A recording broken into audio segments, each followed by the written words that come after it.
Sodobni načini življenja so močno vplivali tudi na daljšanje življenjske dobe in v občini Tolmin živi kar nekaj občanov, ki se ponašajo s častitljivo starostjo 90 in več let.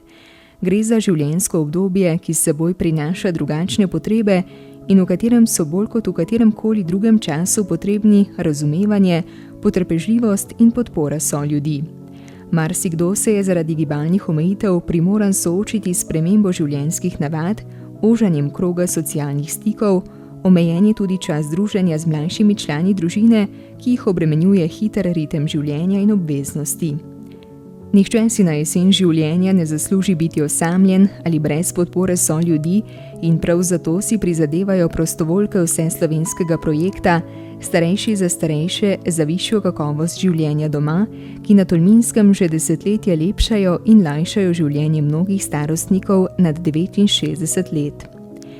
Skupina prostovoljk je na pobudo Majde Maglice nastala oktobra 2010, ko je sprejela tudi etični kodeks delovanja in pravilnik o varstvu osebnih podatkov z željo, da bi pomagali tistim, ki ne znajo, nočejo ali ne morejo poiskati pomoči. Prostovoljno so začeli obiskovati starejše na terenu in sproti spoznavale, da se ob osebnem stiku in pogovoru marsikateri starejši omehča in sprejme pomoč, ki jo je predtem zavračal pri poskusih posredovanja uradnih inštitucij. Kako lepo je videti iskre v očeh, ko starejše obiščemo ob visokih jubilejih, marsikdo komaj čaka, da potrkamo na vrata in se skupaj nasmejemo in spomnimo kakšnih anekdot v preteklosti, rade povedo članice skupine. Koliko zgodb je bilo že slišati, koliko solza pretečenih, koliko sreče.